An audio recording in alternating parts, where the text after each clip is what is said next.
Audio Jungle.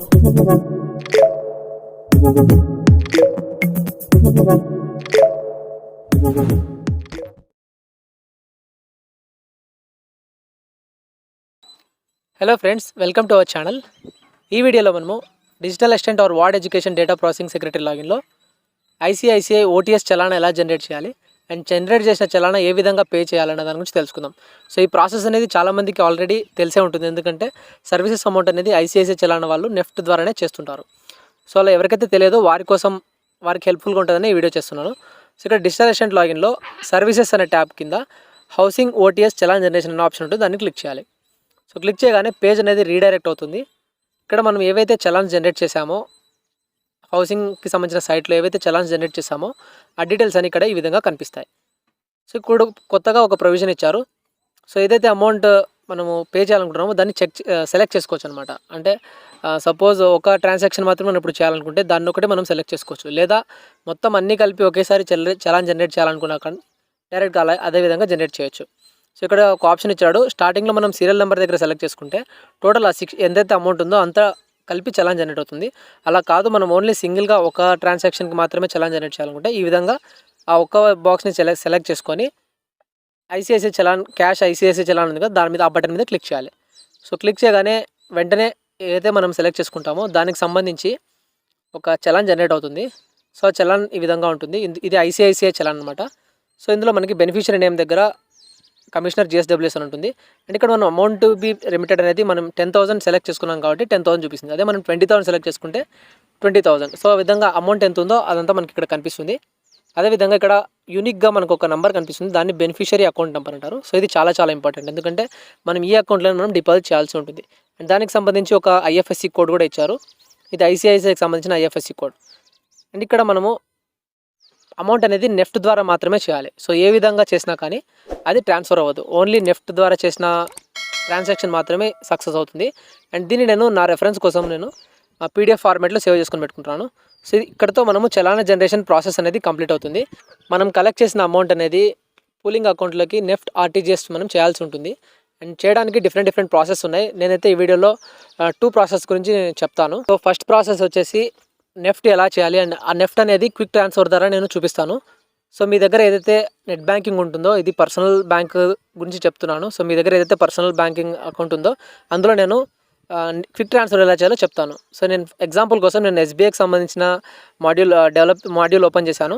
So ఇందులో మనకి fund transfer కింద క్విక్ ట్రాన్స్ఫర్ అని ఒక ఆప్షన్ ఉంటుంది. అండ్ క్విక్ ట్రాన్స్ఫర్ అనేది కొంచెం లిమిట్ ఉంటుంది అనమాట. సో పర్ డే 25,000 లేదా 30,000 depending on bank quick transfer అనేది డిపెండ్ అయి ఉంటుంది. సో బ్యాంక్ వాళ్ళు ఎంతైతే అమౌంట్ ఇచ్చారో అంత మాత్రమే డిపాజిట్ చేయొచ్చు. నేను ఎగ్జాంపుల్ కోసం మీకు ఒక 10,000 మాత్రమే క్విక్ ట్రాన్స్ఫర్ ద్వారా చూపిస్తాను. సో ఇక్కడ మనకు చలాన్లో ఏదైతే అకౌంట్ నెంబర్ ఉందో అది జాగ్రత్తగా మనము ఎంటర్ చేయాల్సి ఉంటుంది. మనం కాపీ చేసి అక్కడ పేస్ట్ చేయడానికి పాసిబిలిటీ ఉండదు. సో కంట్రోల్ V అనే ఆప్షన్ డిజేబుల్ చేశారు. సో జాగ్రత్తగా మనము ఎంటర్ చేయాలి. ఎంటర్ చేశాక మళ్ళీ రీఎంటర్ చేయాలి. అండ్ బెనిఫిషియరీ నేమ్ దగ్గర కమిషనర్ జిఎస్డబ్ల్యూఎస్ అని సెలెక్ట్ చేసుకోవాలి. సెలెక్ట్ చేసుకున్నాక పేమెంట్ ఆప్షన్ అనేది within SBI or other bank transfer ఉంటుంది. సో మనం అదర్ బ్యాంక్ ట్రాన్స్ఫర్ అని సెలెక్ట్ చేసుకోవాలి. సో తర్వాత ఐఎఫ్ఎస్సి డీటెయిల్స్ అనేవి చలాన్లో ఉంటుంది. ఆ ఐఎఫ్ఎస్సి డీటెయిల్స్ మనం ఎంటర్ చేయాలి. అండ్ ఇక్కడ 2 ఆప్షన్స్ అడుగుతుంది, ఐఎంపీఎస్ అండ్ నెఫ్ట్ అని. ఖచ్చితంగా మనం నెఫ్ట్ అని మాత్రమే సెలెక్ట్ చేసుకోవాలి. ఐఎంపీఎస్ అని సెలెక్ట్ చేసుకుంటే ట్రాన్సాక్షన్ అనేది ఫెయిల్ అవుతుంది. సో ఖచ్చితంగా నెఫ్ట్ అని సెలెక్ట్ చేసుకొని మనం అమౌంట్ ఎంటర్ చేయాలి. నేను ఎగ్జాంపుల్ కోసం 10,000 చూపిస్తున్నాను. సో 10,000 సెలెక్ట్ చేసుకోండి. తర్వాత పర్పస్ అనేది నేను అదర్స్ అని పెట్టేసి ఓటీఎస్ పేమెంట్ అని చెప్పి అదర్స్ కింద నేను సెలెక్ట్ చేసుకుంటున్నాను. సో సెలెక్ట్ చేసుకున్నాక ఈ విధంగా మొత్తం ఫిల్ చేశాక I accept the terms and conditions select చేసుకొని సబ్మిట్ చేయాలి. సో సబ్మిట్ చేయగానే వెంటనే ఈ విధంగా మళ్ళీ ఒక ప్రివ్యూ వస్తుంది. మనం ఏదైతే డీటెయిల్స్ ఎంటర్ చేసామో ఆ డీటెయిల్స్ అన్నీ ఒకసారి కనిపిస్తాయి. సో మనం ఒకసారి మళ్ళీ చెక్ చేసుకోవాలి, మనం పంపించే అకౌంట్ నెంబర్ కరెక్ట్ ఉందా లేదా అని. చెక్ చేసుకున్నాక కన్ఫర్మ్ పేమెంట్ చేయాలి. సో ఈ విధంగా ఎంటర్ చేశాక పాస్వర్డ్ అనేది మీకు ఏదైతే మొబైల్ నెంబర్ లింక్ అయిందో బ్యాంక్కి సంబంధించి దానికి పాస్వర్డ్ అనేది వస్తుంది. సో ఈ ఎగ్జాంపుల్ అనేది నేను స్టేట్ బ్యాంక్ సంబంధించి మాత్రం చెప్తున్నాను. సో వేరే బ్యాంక్స్ అనేది డిఫరెంట్ బ్యాంక్స్లో డిఫరెంట్ ప్రాసెస్ ఉంటుంది. సో క్విక్ ట్రాన్స్ఫర్ అనేది సెలెక్ట్ చేసుకుంటే ఈ విధంగానే ఉంటుంది మ్యాక్సిమం. సో ఈ విధంగా పేమెంట్ అనేది సక్సెస్ అయింది. సక్సెస్ అయ్యాక ఒక యూటీఆర్ నెంబర్ అండ్ తర్వాత ఎంత డీటెయిల్స్ కట్టామన్న డీటెయిల్స్ అన్ని కంప్లీట్గా ఇక్కడ కనిపిస్తాయి. సో నా రెఫరెన్స్ కోసం నేను దీన్ని ఒక కాపీ నేను డౌన్లోడ్ చేసుకొని పెట్టుకుంటున్నాను ఫ్యూచర్ రెఫరెన్స్ కోసం. సో పీడిఎఫ్ ఫార్మాట్లో సేవ్ చేసుకుంటున్నాను. సో వన్స్ ఈ పేమెంట్ సక్సెస్ అయ్యాక వెంటనే మళ్ళీ మన డిజిటల్ అసిస్టెంట్ లాగిన్లో లాగిన్లోకి వెళ్ళాలి. సో ఇక్కడ మనకి మళ్ళీ అదే సర్వీసెస్ అనే ఆప్షన్లోకి వెళ్ళాలి. సో ఇక్కడ సర్వీసెస్ అనే ఆప్షన్లో పే అమౌంట్ సర్వీసెస్ అని దాన్ని సెలెక్ట్ చేసుకోవాలి. సో ఇదేంటంటే మనం జనరల్గా ఏదైతే సర్వీసెస్ అమౌంట్ పే చేస్తామో ఆ ఆప్షన్ అనమాట. సో అక్కడ సెలెక్ట్ చేసుకొని పేజ్ అనేది రీడైరెక్ట్ అవుతుంది. ఇక్కడ మనం ఏవైతే అమౌంట్ కలెక్ట్ చేస్తామో ఆ డీటెయిల్స్ కనిపిస్తాయి. సో ఇక్కడ మనం ట్రాన్సాక్షన్ హిస్టరీ అని ఒక ఆప్షన్ ఉంది కదా, సో దాని మీద సెలెక్ట్ చేయాలి. క్లిక్ చేయగానే మనం ఏదైతే ఇప్పుడు డిపాజిట్ చేసామో అమౌంట్, సో దాంతో పాటు పేమెంట్ సక్సెస్ అయిందా లేదని కంప్లీట్గా డీటెయిల్స్ కనిపిస్తాయి. అండ్ లాస్ట్లో మనకి ప్రింట్ అనే ఒక ఆప్షన్ ఉంటుంది, దాని మీద క్లిక్ చేయాలి. సో ప్రింట్ అనే ఆప్షన్ మీద క్లిక్ చేస్తే ప్రజెంట్ మన దాని స్టేటస్ ఏంటి అంటే అమౌంట్ కట్టామా లేదా అన్న డీటెయిల్స్ కూడా అక్కడ క్లియర్గా కనిపిస్తాయి. అండ్ క్విక్ ట్రాన్స్ఫర్ అనేది వెంటనే డిపాజిట్ అయిపోతుంది. మనం పేమెంట్ చేసిన వితిన్ 1 or 2 minutesలో కంప్లీట్గా అకౌంట్లోకి క్రెడిట్ అయిపోతుంది, స్టేటస్ అనేది అప్డేట్ అయిపోతుంది. ఇక్కడ చూడండి ప్రీవియస్గా చలాన్ ఇనిషియేటెడ్ ఉంది, బట్ ఇప్పుడు మనం పే చేసాం కాబట్టి చలాన్ పేడ్ అనే ఆప్షన్ క్లియర్గా కనిపిస్తుంది.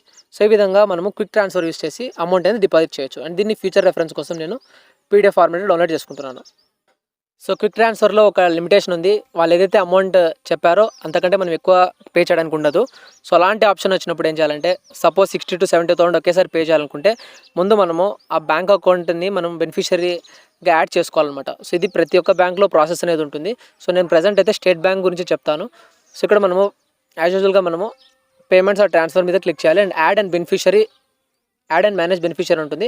సో దాన్ని సెలెక్ట్ చేసుకోవాలి. సెలెక్ట్ చేసుకోగానే ప్రొఫైల్ పాస్వర్డ్ అని ఉంటుంది, సో దాన్ని ఎంటర్ చేయాలి. సో బ్యాంకింగ్ గురించి ఐడియా ఉన్న వాళ్ళకి ఈ ప్రాసెస్ అంతా తెలిసే ఉంటుంది. సో ఎవరికైతే తెలియదో వారి కోసం మాత్రమే, వారికి హెల్ప్ఫుల్గా ఉంటుంది మాత్రమే చెప్తున్నాను.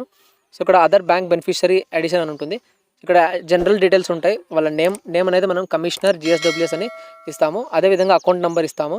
సో ఇచ్చాక మనము ట్రాన్స్ఫర్ లిమిట్ అని ఉంటుంది. సో ఇక్కడ మనం ఎంత వరకు ట్రాన్స్ఫర్ చేయాలని చెప్పి నేనైతే ఒక 1 lakh వరకు పెడుతున్నాను. సో తర్వాత IFSC కోడ్ని ఎంటర్ చేస్తున్నాను. సో IFSC కోడ్ అనేది మనకి దాని చలాన్ మీద ఉంటుంది. అదే IFSC కోడ్ ఏదైతే ICICIతో స్టార్ట్ అయి ఉంటుందో IFSC code 11-digit code. So దాన్ని నేను ఎంటర్ చేస్తున్నాను. సో ఎంటర్ చేశాక టర్మ్స్ అండ్ కండిషన్స్ని యాక్సెప్ట్ చేసి సబ్మిట్ చేస్తున్నాను. సో ఇలా ఎందుకు చేస్తున్నామంటే ఏదైనా కొంచెం థర్డ్ పార్టీ కానీ వేరే అకౌంట్లోకి మనము అమౌంట్ పంపాలంటే ముందు బెనిఫిషరీని యాడ్ చేసుకోవాల్సి ఉంటుంది. సో అందుకోసం ఈ ప్రాసెస్ చేస్తున్నాము. సో నేను ఈ విధంగా యాడ్ చేసి కన్ఫర్మ్ చేశాను.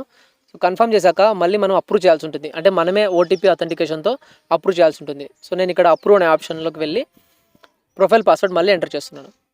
సో ఎంటర్ చేసి సబ్మిట్ చేస్తున్నాను. సబ్మిట్ చేశాక అప్రూవ్ బెనిఫిషియరీ అనే ఆప్షన్ సెలెక్ట్ చేసుకోవాలి. సెలెక్ట్ చేసుకున్నాక ఈ విధంగా OTP త్రూ మనం అప్రూవ్ చేయొచ్చు, లేదా ATMకి సంబంధించిన ఇంటర్నెట్ బ్యాంకింగ్ పాస్వర్డ్తో కూడా అప్రూవ్ చేయొచ్చు. నేనైతే OTPతో సెలెక్ట్ చేసుకొని ఈ పర్టికులర్ ఏదైతే మనం యాడ్ చేసామో ఈ అకౌంట్ని అప్రూవ్ చేస్తున్నాను. సో ఎప్పుడైతే మనము చలాన్ జనరేట్ చేస్తామో దానికి ప్రతిసారి ఒక యూనిక్ అకౌంట్ నెంబర్ జనరేట్ అవుతుంది. సో మనం బల్క్గా పే చేయాలనుకుంటే ఈ ప్రాసెస్ అయితే బాగుంటుంది. ఎందుకంటే ప్రతిసారి మనము యాడ్ చేసి మళ్ళీ అమౌంట్ అనేది డిపాజిట్ చేయాల్సి ఉంటుంది. సో నేను ఈ విధంగా అప్రూవ్ చేసేసాను. సో అప్రూవ్ చేశాక అది అప్రూవల్ అయ్యి బ్యాంక్ వాళ్ళు ప్రాసెస్ చేయడానికి కొంచెం టైం పడుతుంది. Depending on bank. కొన్ని బ్యాంక్స్ త్వరగానే అయిపోతాయి, కొన్ని బ్యాంక్స్ 2 to 3 hours వరకు టైం తీసుకుంటుంది. సో ఇక్కడ మనం చెక్ చేయొచ్చు అనమాట, వ్యూ అనే ఆప్షన్లో అప్రూవల్ అయిందా లేదని. సో నేను ఇప్పుడు యాడ్ చేసిన అకౌంట్ అనేది ఇంకా యాక్టివేషన్ అనేది పెండింగ్గానే ఉంది. సో పెండింగ్ అయ్యాక యాక్టివేట్ అయిపోతుంది. సో ఈ విధంగా ముందు యాడ్ చేసుకోవాలి. యాడ్ చేసుకున్నాక మాత్రమే నెఫ్ట్ అనే ఆప్షన్ యూస్ చేసుకొని మోర్ దాన్ క్విక్ ట్రాన్స్ఫర్ కంటే ఎక్కువ ఏదైతే లిమిట్ ఉందో దాన్ని మనము ఈ ప్రాసెస్ ద్వారా అయితే యాడ్ చేసుకొని ఒకేసారి నెఫ్ట్ చేసి డిపాజిట్ చేయొచ్చు. ఇది సెకండ్ ప్రాసెస్. సో ఇప్పటివరకు చెప్పిన ప్రాసెస్ ఆన్లైన్లో నెఫ్ట్ లేదా RTGS చేసి ఆన్లైన్ బ్యాంకింగ్ యూస్ చేసుకొని అమౌంట్ పే చేయొచ్చు. సో ఇలా కాదు, బ్యాంక్ వెళ్ళాలనుకుంటే ముందుగా మన ప్రతి సెక్రటరియట్కి ఒక సర్వీసెస్ అకౌంట్ ఓపెన్ చేశారు. సో అందులో ముందుగా మనం కలెక్ట్ చేసిన అమౌంట్ అనేది డిపాజిట్ చేయాలి. సో డిపాజిట్ చేయాలంటే మనం బ్యాంక్ వెళ్ళి అందులో మనీ డిపాజిట్ ఫామ్ రాసి అందులో మనం ఫస్ట్ అమౌంట్ డిపాజిట్ చేయాలి. సో డిపాజిట్ చేశాక మనం డిపాజిట్ చేసిన అమౌంట్ని మన అకౌంట్ నుంచి పూలింగ్ అకౌంట్లోకి నెఫ్ట్ లేదా RTGS చేయాలి. సో నెఫ్ట్ ఆర్ RTGS చేయాలంటే అక్కడ ఒక ఫామ్ ఉంటుంది, ఆ ఫామ్ని మనం ఫిల్ చేసి దాంతోపాటు మన సచివాలయంకి ఏదైతే చెక్ బుక్ ఉంటుందో అందులో డీటెయిల్స్ అన్ని ఫిల్ చేసి ఎంత అమౌంట్ ట్రాన్స్ఫర్ చేస్తున్నామో డీటెయిల్స్ ఫిల్ చేసి DDO గారితో సిగ్నేచర్ అండ్ సీల్ వేయించి ఆ చెక్ లీఫ్ ఒకటి, తర్వాత మన చలానా ఒక కాపీ అండ్ తర్వాత నెఫ్ట్ ఫామ్, ఈ 3 కలిపి బ్యాంక్ వాళ్ళకి ఇస్తే వాళ్ళు నెఫ్ట్ లేదా RTGS చేస్తారు. సో ఇది కూడా ఒక ప్రాసెస్ ఉంది. ఐ హోప్ ఈ వీడియోలో మీకు క్లియర్గా అర్థమవుతుంది అనుకుంటున్నాను. అండ్ ఏ విధంగా OTS చలానా లేదా జనరల్గా ICICI చలానా ఆన్లైన్లో ఎలా పే చేయాలో మీకు ఒక ఐడియా వచ్చింది అనుకుంటున్నాను. Thank you.